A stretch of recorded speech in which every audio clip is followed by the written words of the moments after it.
Let's go to work. As barbers, we cut hair and fade all day. This podcast goes beyond the barber's chair and is about the rest of our story, positioning ourselves for success, avoiding costly mistakes, and continuing to grow and thrive as barbers for years to come. Join us as we look at the whole world of barbering and go beyond the barber's chair.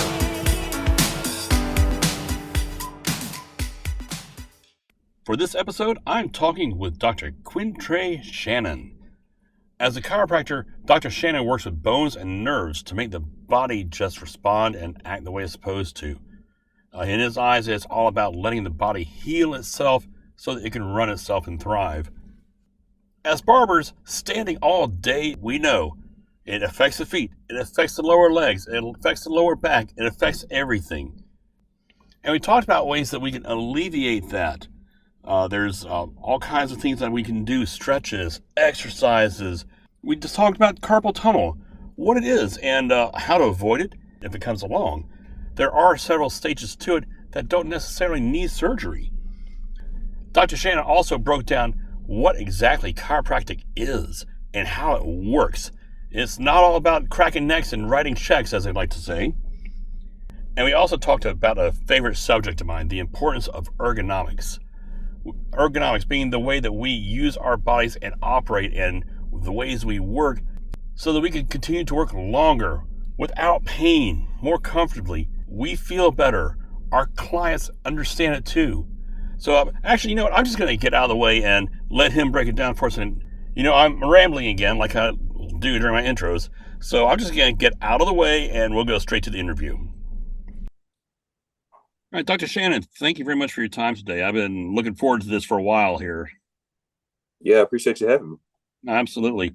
So it's interesting. I don't know if I told you about this before or not, but I cut a couple areas, and one of them is near Life University up there in the Smyrna Marietta area. Okay. And it's always fun when I have one of the students there because we're talking about all kinds of things. They're saying, "Oh, you know about this bone? You know about that bone? You know about this?" It's almost like a refreshing thing. Oh, he knows what an occipital is. Oh, wow. So we talk for a couple minutes and then they suddenly go off into a whole other world beyond what we barbers study. It's amazing. If you speak a little bit of a foreign language and you say, yeah, and once someone from another country realizes you speak a little bit of that foreign language, they just start going off and ba ba ba ba ba ba ba ba. It kind of goes the same way there. So oh yeah, definitely levels to it.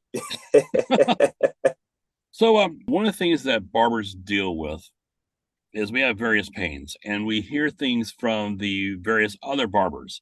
Oh, you have to do this, you have to do that. We see this in a lot of different things. It could be legal entities, it could be financial advice, whatever. Oh, so and so heard from so and so from so and so, just kind of gets passed down along. So it's really nice to have someone who deals with this kind of stuff on a day by day basis, who can actually give real, here's what's going on and here's what needs to be going on, as opposed to a lot of the, I guess, rumors or myths might be the best way to put it there. Mhm. If I think about physically, my whole goal when I cut is I want to focus on the ergonomics. I want to make sure that 10 years from now, I feel just as good cutting as I do now. 20 years now, I want to feel good.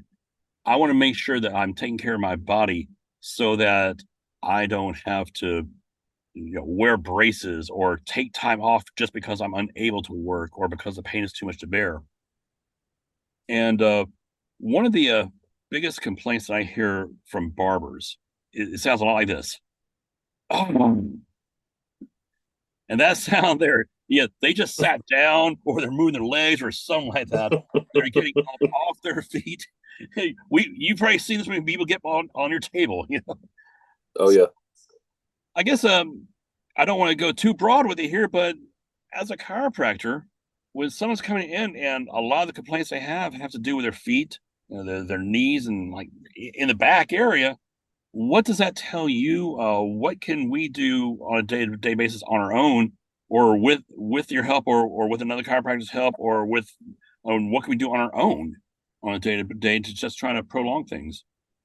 Yeah, absolutely. So whenever somebody comes in and they have that moment, that lets me know that they either sit too long or they stand too long. And I'm saying too long, but they spend a majority of their day in a particular position.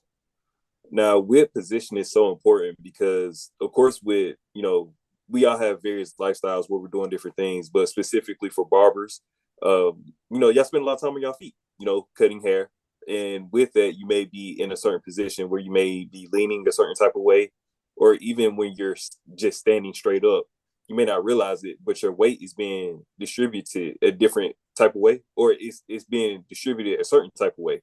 So, depending on how a barber is standing, that could affect them. So what I mean by that is a barber may be standing up, may not really realize it, but you're putting more weight on your left side than your right side. That within itself could affect you where you may feel it in your low back. You feel it in your hips, you feel it in your knees, feel it down in your ankles and your feet, or more so prominent, more prominent on one side than the other. And that's simply just because of how the weight is distributed throughout the body.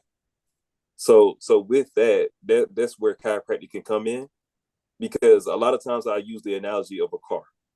Everybody either has owned a car or been in a car, and they understand that there's maintenance work that's required on the car. However, if you don't get that maintenance, then eventually over time, that car is going to break down. And that's the same thing with the body. Eventually over time, if you're in a certain position or if you're doing something for so long, so for like barbers, for example, you're standing for so many hours day in and day out, and you're doing that for years and years and years. Like you mentioned, you want to be able to be in the same shape now, 10 years from now that you are right now. So with that, if you're in a certain position, you're doing that over a long period of time, and it's not necessarily the correct position, or you haven't done anything to address it, then that's where you'll start to see that the body will break down. And with that, the body will start to break down at a faster rate as well. So that's where a lot of people may get into a situation where, like you said, like you're here, like once they actually get a chance to sit down, it's just because it's been years and years of being in a certain position where you're doing the same things over and over, where it's starting to add up. So, of course, like I said, chiropractic care can help in that regard, but things that you can do, outside of chiropractic care, things that you do at home. And I love that you said that, because I love to give people the thing. I love to give my patients things to do outside of the office, because I want my patients to be active in their care as well, be active in their health. But things that you could do outside of just getting or receiving chiropractic care is making sure that you're stretching. With you standing for as long as you are as a barber, there's going to be a lot of muscle engagement. Your muscle is going to be engaged to keep your body upright. So stretching is going to be something that's going to be important. Another thing is just thinking about the type of shoes that you're wearing. So with some barbers, they don't wear the proper footwear to allow them to be able to cut throughout a whole day. Even with that, if you have the proper footwear, if you have it for a long period of time, so if you have these shoes that you're working in, every day in, day out, and you have these shoes on, they're 3, 4, 5 years old, they're too old. You need time for it's time for new shoes at that point. So it's simple things like that that can make a huge difference. You're treading on some sensitive property with barbers in the shoes, man. It is amazing. You'll see these, like, I'm involved in some discussion groups, like a couple of Facebook groups with barbering, with the 245 Chris Bazio's Barber Academy, and you see them come up here. People start taking pictures. All right, guys, show me your kicks, and they'll show what shoes they're cutting in. Here's what surprises me. I'm not comfortable in a pair of Converse All-Stars. I mean, they look cool, but if I have them on my feet, I'm not comfortable at all. I can barely walk in those things. And you got guys cutting in them. Or you'll see Skechers, or all these others. You'll see some Air Forces go in there, some Jordan. You'll see the whole gamut of the shoes. People just showing off some really cool shoes. And yeah, they are cool shoes, but I gotta wonder, are they actually comfortable to be working in? Right. And that's the thing, longevity. You gotta think about that. Is this something that is gonna prevent my body from breaking down? So I guess as a barber, because I just think about if I was a barber, it would be about a look. I want to have a certain look, so I get that. Right. I know. Well, now, So let's stay on this here. So let's say that I got a pair of All Stars and I want to wear them when I'm cutting. Is there an insert that can go into that shoe to make it better, for lack of better terms? Yeah, I mean there's different things like inserts that you can use in just about any shoe that can help out. But of course, it depends on the person what they have going on.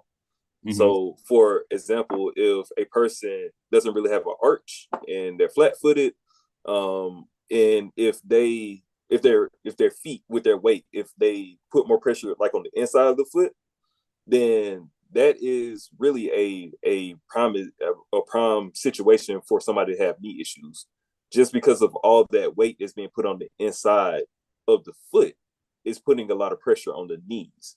Hmm. So, if down the line, somebody has some knee issues, it's probably because years and years and years of them putting that weight on the inside of their foot has caused that. Well, what about on the outside? If they hold more of the weight on the outsides of the shoes So with the outside, that or can affect the outside of knees. the feet, yeah. Yeah, outside. Yeah. So on the outside of the feet, that can affect the knees as well. The difference between the two is that if somebody has weight on the inside, it's going to be the inside of the knees where they most likely will feel some type of pain that comes to the surface. Hmm. When they have weight on the outside of the foot, it's more so the outside of the knees or the outer part of the knees where they may have some aches, pains, and discomforts. But when somebody has weight on the outside of the foot, there may be some issues going up to the hip as well. Is there a simple way for a barber to be able to keep in mind to, I guess, put the weight right in the middle of the feet? Is there a simple way to do that, or a mind hack or something like that? It's just something where you have to be a little more conscious of it. Because even when they stand a certain type of way, they know if they put more weight on the outside of the foot or on the inside of the foot. So it's something where you have to be a little more conscious of it. And if you realize, hey, I'm putting more weight on the inside of my foot, let me try to balance that out. Turn the foot so it's not so much weight there. Hmm. That's something that you just have to think about. But there are different exercises that you can do as well, especially if it's somebody that doesn't have as much of an arch or if they're flat footed. There's arches or there's exercises that you can do to help build the arches. So one example of that, and I'm gonna explain this exercise is not necessarily for the arch. It still will help out the arch, but it's not necessarily there to build up the arch. But this may be the best way for me to describe it, where you can kind of get a picture of it. If you have your foot flat on the ground, and your foot is on top of a towel. If you think about just scrunching your foot where you grab that towel and you can bring it in towards your body, that's an exercise that you could do to help with the arches. The only variation for that I will say to help to actually build up the arch is that you will perform that same motion, but you don't want to curl your toes in. You want to keep your toes as straight as possible and pretty much perform that scrunching motion where you can feel it, where it's going to come right into the middle of the foot, and that's going to help to build up that arch there. I didn't even know feet exercises was a thing. Oh yeah, oh yeah, yes sir. Now, is there anything specific we should be looking at in shoes? I'll give you an example. There's a store. There's one in Marietta, one over in Johns Creek, a couple of areas here in Atlanta. There's another one that opened up about an hour north of Atlanta, where they'll actually have you walk on a treadmill, Mhm. and I guess it's scanning the foot, and then they will say, okay, well, this shoe will do this for you here, and you're going to need to have this insole for it, something like that. Is that just sales stuff, or is that like a real thing there? No, that's a real thing. It's legit because the way that you walk, your gait is going to affect, like I talked about, the way that you distribute your weight throughout the body, or Hmm. even just how you're standing. So that's a legit thing. I want to say Big Peach Running is a store that does something similar to that, Hmm. where they will do the scan and analyze and see how you're walking, see where you're putting your weight. But yeah, that's a legit thing, and it's something that would be very beneficial for anybody to do if they're going to stand on their feet for a long period of time, or do a lot of walking, moving around. That's Right. something that's very beneficial for them to do, so that they can understand, how exactly they are, walking, how they're shifting their weight as they're standing. Just have a better understanding of their body. Makes sense. Mhm. Yeah, I think where I got mine from was a place called Fleet Feet. And I think there's also a place called Roadrunner, which does something similar to that too. I'll have to check into that, see what those are. Those do sound familiar, so I think those are two options as well Oh, outside of cool. Big Peach Running. Okay. Are there any particular types of shoes that you do or do not recommend? I don't like not recommend something or recommend a certain type of shoe. Hmm. Well, I take that back. I don't not recommend the shoe, and the reason why is because everybody's different. So everybody's gonna have a different need, but some solid brands that just across the board are pretty good for people. Brooks, so those running shoes, Brooks. Asics is usually a good brand as well, and then a lot of people like On Clouds, but I feel like that's depending on the person. Hmm. So I think On Cloud is a good brand, but of course they have different models of the shoes. And again, I think that's something where it just depends on the person. If they have more of an arch or not as much of an arch. So I mean, you can't go wrong with On Clouds. I just think you have to find the right one for you when it comes to On Clouds. Makes sense. Remember my first shoes I had that I bought for barbering were Skechers, Mhm. and I thought I was doing something smart then, but it wound up being something which I might have made some better choices if I'd done a little bit more research. Oh yeah. I, I wound up with Hokas of all things. Okay. I would And not have thought I would wear Hokas, but wow, I'm surprised at how comfortable those guys are.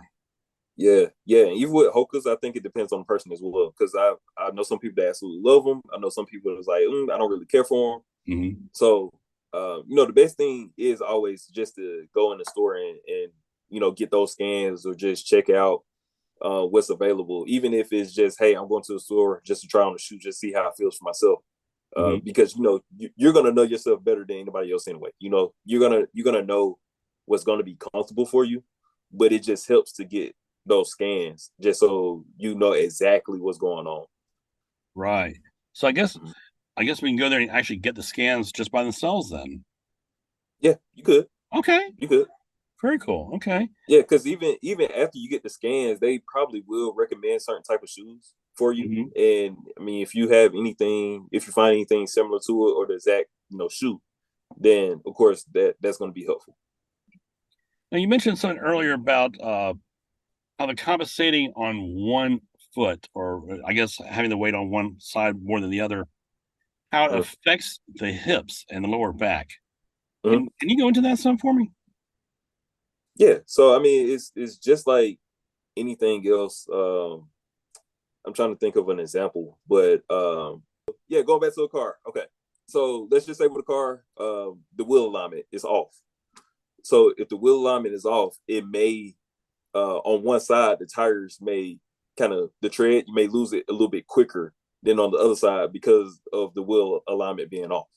Hmm. So that's similar to the body. If you're putting more weight on one side than the other, then it may cause your body to break down a little bit quicker. And because we are weight bearing, we're standing up. The low back and the hips they take the brunt of that. So that's why if somebody is having that type of issue where they may start experiencing low back pain or hip pain, and that's just because of all that pressure that's being put on the area from the weight being distributed a certain type of way. Because again, just from us being weight bearing, just from the ground up, that's pretty much where all that pressure and stress will go to. It will go right to that low back and hip area. Okay. Now, is there anything, yeah, obviously chiropractic adjustment, but anything that we're able to do ourselves on day to day for to try to alleviate that? Yeah, so stretching, like I said, stretching is going to be something that's Mhm. huge. Um, I mean, that's the main thing. I tell people all the time, if you're doing something like I let people know that it's always good to get massages. So finding a massage therapist is always good, just because with us as chiropractors, we're working on the bones, but with massage therapy, they're going to be able to work directly with the muscles. So not necessarily something that you could do on your own, but another option that you could use to be able to help out with the day to day, effect that you have just with the lifestyle of a barber. Now, is But yeah, massage therapy and chiropractic do these usually complement each other or work together a lot? yeah, absolutely. And depending on where you go, there may be a massage therapist in the office with a chiropractor. So, just depending on the office that you go to, Hmm. you'll have that set up where you can basically get the two in one. Okay. So if you're doing the adjustments for the skeleton and you get the massage for the muscles, is there any downside to that? No, not really. Okay. No. Yeah, you mean like a negative effect or Yeah, anything? negative effect, side effect, like when you first get started, because I know if you get good deep tissue massage or a real good therapeutic one, it could hurt, and you could be hurt for a couple of days. And I'm Yeah, not trying to find a reason not to do it, just trying to figure out if there's any downsides to doing them both at the same time. yeah. So there's no downside to doing them both at the same time. But I am Mhm. glad that you mentioned what you mentioned, just because when you started in the beginning, you may have some soreness. Like you may have a lot of soreness, and that's just because this is the first time you've ever received a service, or it's been the first time in a while that you received a service. So because of that, you may have the soreness that's Mhm. there. There's not really any situations where somebody's just like, "Ooh, I'm in pain," and it's way worse than what it was before. Once you get past that initial phase of the soreness, it's usually pretty good. It's going in that upward direction as far as being better. Okay, Mhm. gotcha. I want to move up to the hands and wrists if we can, because I think we covered the bottom down pretty well. Mhm. Uh, Hands and wrists. We keep hearing carpal tunnel. Mhm. Now in barber school, yes, we study anatomy. Yes, we know there's 206 bones in the skeleton. Why we have to know that's cut hair, I have no idea. I think it's just because the state says so. Hey, what can I tell you, right? I mean, go figure. But Wow. so we go into what the bones are, and none of us can remember exactly what they are unless we're like in school mode all the time. But Right. can you go into carpal tunnel, what it is, how it affects us, why it affects us, and ways to prevent that? Yeah. So with carpal tunnel, a lot of times that's a positional thing where it causes it. And what I mean by that is and this is in general with anything that may come up with the body. But with carpal tunnel, again, it's more so a positional thing where you have the wrist in a compromised position, and it could lead to the nerve being pinched, which could cause carpal tunnel. So I'm saying the wrist, but really with carpal tunnel, it can happen with the wrist, it can happen with the elbow or with the shoulder, and that's more so just the position of the wrist, elbow, or shoulder that's putting pressure on the nerve. And with that, the nerve it runs from the base of the or the bottom of the neck all the way down to the hands and wrists. So even though with carpal tunnel is the main focus is usually the wrist, it could be something going on up the chain, like I said, with the elbow or the shoulder or even the neck that's putting pressure on the nerve where you're experiencing that carpal tunnel. Hmm. So this is going to sound like a really dumb question. What does it feel like? So a lot of times, What does carpal tunnel feel like? a lot of times it's just numbness and tingling. Is that those are the biggest ones that people will say that they notice with the carpal tunnel. Hmm. So that Okay. that's the biggest thing is the numbness and tingling in the hand and wrist area. So is this like a permanent thing? Is it temporary? A lot of times it's more so temporary, but I say that loosely, and the reason why is because it could be severe enough where people do notice it on a consistent basis. And the reason why I'm saying it's not necessarily a permanent thing, not that it could not be, but the reason why I'm saying it's not a permanent thing is because usually people will go seek some type of treatment for it. Hmm. So yes, chiropractic can help with it. I know people have went and sought massage therapy as a form of treatment. But a lot of times, what people will do is they'll go to a medical doctor, and if it's severe enough to that point, they will go ahead and throw surgery on the table, and they'll get a Hmm. surgery for it. And I guess if they're getting surgery for carpal tunnel, they're going to be out of action for a while. Absolutely, absolutely. And a Yeah. lot of times, with the surgery for carpal tunnel is not necessary. There's other options that's there that could definitely resolve the issue. Mm-hmm. But with some people, again, like I said, they may go to a particular doctor where they throw that on the table and they don't really explore other options and they just go with it and get the surgery done. But I mean, there's definitely other options there that could resolve carpal tunnel without you even having to go to surgery. Oh, wow. Stretching, I guess, like everything else. Mm-hmm. Yep. So stretching can help. It can help to alleviate the symptoms. It's not gonna Mhm. get rid of it, but it can help to alleviate symptoms with Okay. stretching. Um, like I said, more so chiropractic. Like I said, I've heard massage therapy working as well, but with chiropractic is actually and I'm not saying this just because I'm a chiropractor, but I mean with us being chiropractors, we work on the nervous system. We work with the nerves. So with carpal tunnel essentially being a nerve issue, that's why chiropractic is a good option. Okay. Can you go into what chiropractic is? Because I mean, we hear about it, and some people have a real good idea what it is, and some people have almost no idea. They just all they know is cracking necks. That's really all they know, accurate or not. That's really all they know. Yeah, yeah. So a lot of times people do think about chiropractors being neck doctors or back doctors because a lot of times it's somebody that has some type of neck pain or back pain that's going to see a chiropractor. But with chiropractic, we're not just neck and back doctors. We're doctors of the nervous system. Hmm. So with that, the reason why I'm saying that is because of course we're looking at your spine for your health and to be able to help you get better. We're adjusting the spine. But with the spine, it protects the nervous system, and the nervous system is comprised of the brain, the spinal cord, and the nerves that come off that spinal cord. So with that, of course, you have the spine there, and one thing that people don't really realize, people know it. They know that the spine helps with movement, but they don't really put the two and two together of how the spine helps us with movement. And even though it helps us with movement, those bones in the spine they can get out of alignment, or those misalignments can happen. So when those misalignments happen, it can put pressure on the nerves coming from the spinal cord because with those nerves, they're coming in between two of the bones throughout the whole entire spine. Well, all the nerves that's throughout the body, they're coming in between two bones in the spine. So when you have that misalignment, it puts pressure on the nerve. And when there's pressure on the nerve, that leads to a pinched nerve, which that's what most people have heard about. Hmm. They know about pinched nerves or they've experienced pinched nerves themselves. So with us as chiropractors, all we're doing is finding that misalignment wherever it is and making sure that we're putting the bones back in proper alignment. Once you get in proper alignment, that takes the pressure off of that nerve and the nerve is no longer pinched. And of course, that's where all the results start to happen, where people start to feel better and they start to function better as well. Okay. So really, all the bones and skeleton work is to facilitate the nerves, if I'm understanding what you're saying correctly.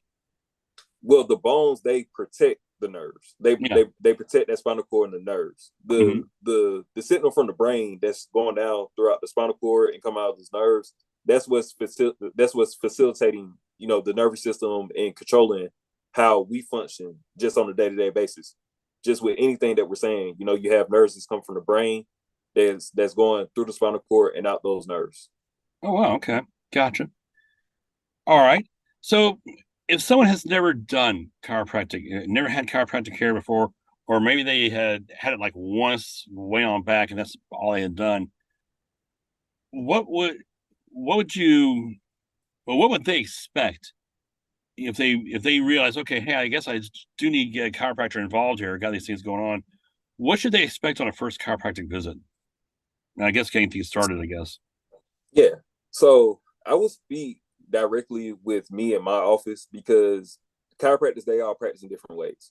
Hmm. So, for example, with me in my office, we do a diagnostic visit. So we have you come in where we'll do a consultation so we can understand, what exactly is going on with you, have an understanding of your past history. Just see, what it is that we need to address and how we can help out. And then from there, we'll do examinations. And then from there, we'll do x-rays, and that's the first visit. And the reason why is just because we want to be able to take the time to analyze everything that's going on so that we can lay out a plan for you so that you can get better. Because a lot of times people are under the impression, hey, if I have something going on, I can go in for a chiropractic adjustment and I'll just need one and I'll be fine. But that's not really how it works. Some people they can go in for that one adjustment and they can be fine for a particular period of time. But if you're not really truly correcting the cause of what's going on, then of course that's just going to come back, and that's how people will get stuck in that cycle or be on that rat wheel where they just keep going around and around and around, and you have those different things, just come back to the surface over a period of time. So with us, that's why we handle it the way that we do with that first visit. So again, like I said, we can analyze everything. We can take the time and see what we need to do to give you the best results. But with that, we bring it back for a follow-up visit. We always try to do it within 24 to 48 hours or, just within that shorter time frame so that we can go over everything that we found, go over the plan with you. And then, if a person agrees with that plan, then we'll go ahead and get started with care on that same visit. So that's how we do it. With some chiropractors that you'll go to, they'll go ahead and they'll adjust on the first visit. Some don't take x-rays. But for us, we just, again, like I said, want to make sure that you get the best results. And, with that, the best way that we can do it is with the process that we have laid out. And as you're talking, it kind of brought back something from back when I was in music days. We would talk about piano tuners. Mm-hmm. And what they would do is they'd go and they'd be brought in to tune a piano.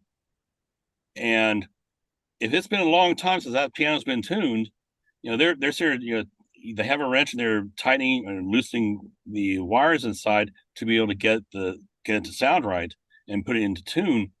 But if it's been a while and they've been stuck that way for a long time, by the time the tuner has gone from the first key all the way to the other end, the first keys have already reverted back to the way they are, and they actually have to go and get them tuned more often and more often so that the wires, I guess, are pliable enough to maintain what it is that he's doing. Yeah.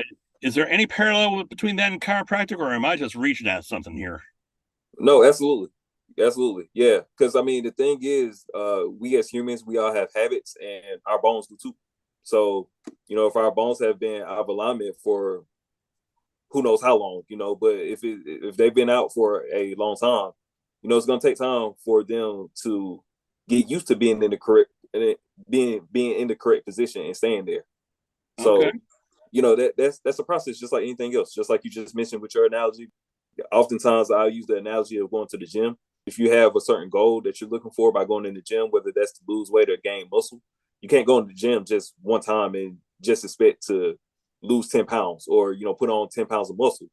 That's something that's going to happen over a period of time, whether it's, a month, 2 months, 3 months, sometimes it's even a year.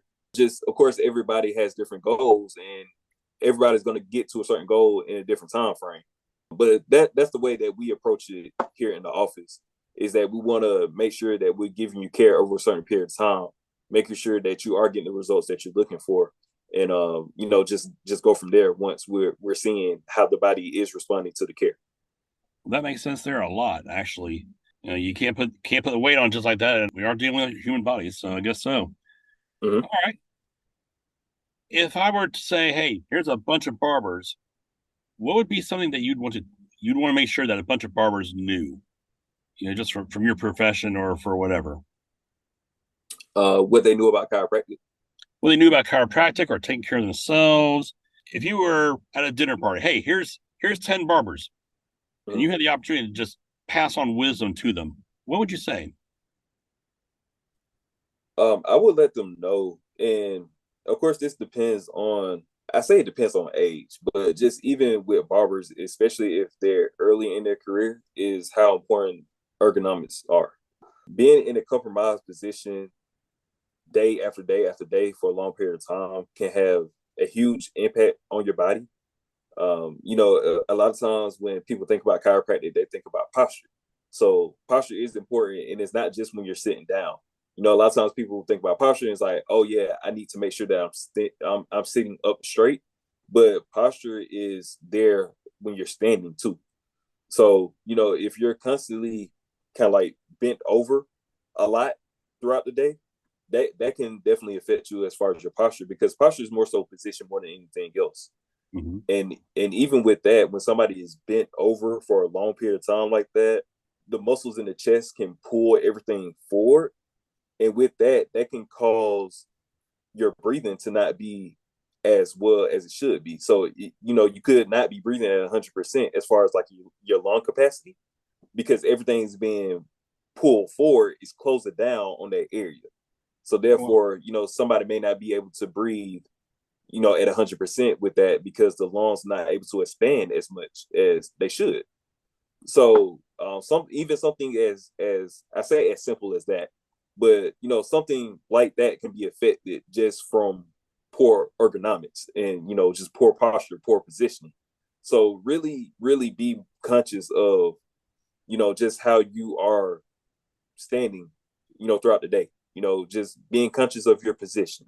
That's something that's going to help you to be cutting for 20 years as opposed to just 5.